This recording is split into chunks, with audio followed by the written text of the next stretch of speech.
comes a time in each man's life where he meets his one true love, his soulmate, the person he is going to love for the rest of his life. For Steve, that moment came almost 30 years ago when he met me. For those of you who don't know me, my name is Bill, and I have the honor to stand up here today as Steve's best man. And what a day it's been so far. Steph, you look amazing. I think everything's gone off without a hitch. The weather cooperated. It's been just a fantastic day. Only one thing. Steve, it's your wedding day. Couldn't you shave? When Steve first asked me to be his best man, I was both excited and confused. Excited because how many guys get to stand next to their brother on their wedding day? But confused because why would you want the person who has a lifetime of embarrassing stories to speak in front of all your friends and family? But to be honest, the main reason I was excited was because Steve is finally admitting to everybody that I am the best. I pride myself on being the smarter, better looking, and more personable brother. Actually, I'm not sure why my parents didn't stop at perfection. Although I guess if they had, we wouldn't be here today. In Steve's defense, the sequel's never as good as the original.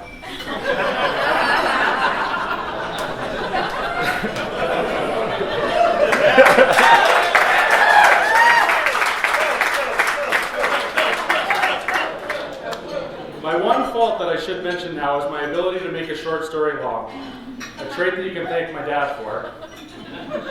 And nobody knows that more than Steve, who's given me very specific instructions to not go a second over my allotted time. So how am I supposed to fit a lifetime of stories into 5 minutes? So I turned to the internet. I found out that the best man speech usually involves a couple of embarrassing stories about the groom, a heartwarming message to the couple, and a toast to the newlyweds.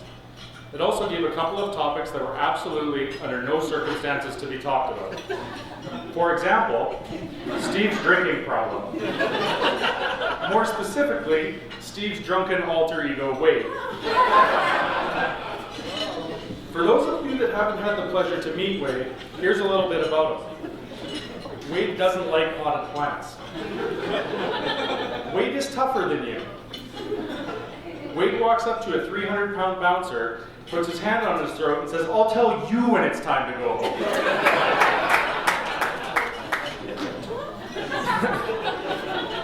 Wade is smarter than you. Wade doesn't need your help. If you try to help Wade leave as 3 more bouncers approach, Wade asks you when you started working for the bar. Wade is an asshole.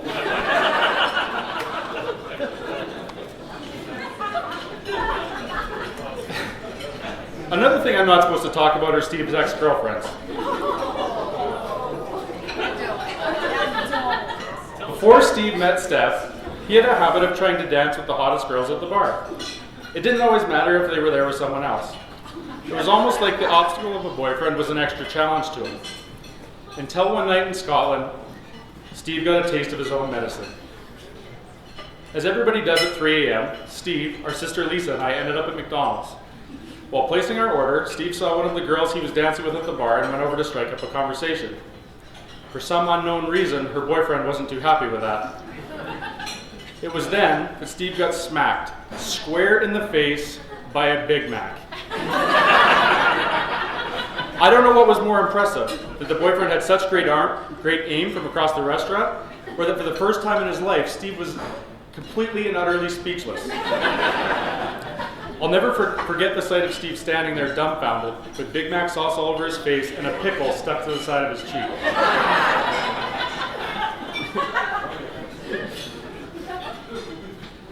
The internet also taught me that I'm supposed to talk about Steve's accomplishments.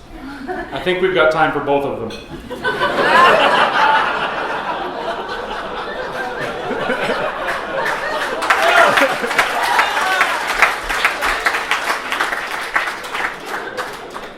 Steve has a great memory. Not for important things, like birthdays, anniversaries, or returning his brother's phone calls, but for movie quotes. Steve will watch a movie once and he'll be able to quote it a year later. He also remembers every detail about every James Bond movie ever made.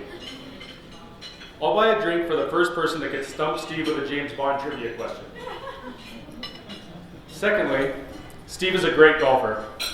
He played on the Lethbridge College golf team and once set the competitive course record at Candy Meadows in the first round of the club championship.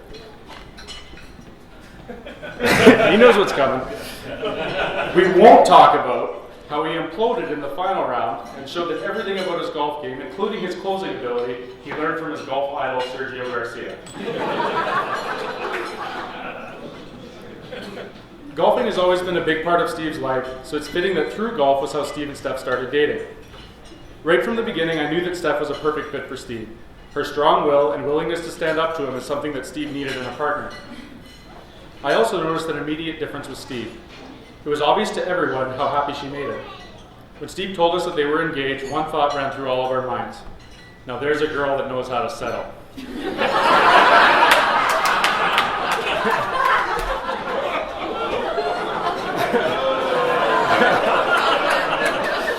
Steph, all kidding aside, I couldn't be more happy for the two of you. I couldn't be more happy for you to join our family, and I'm proud to call you my sister.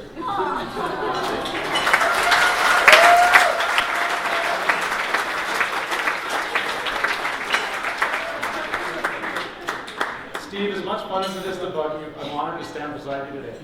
Not everybody's able to say that their brother is their best friend like I can.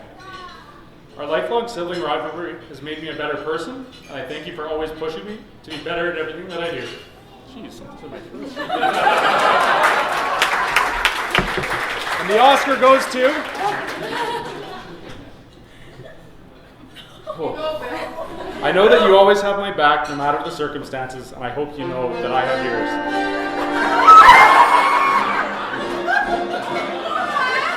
Jeez, I guess they were serious about this time limit thing.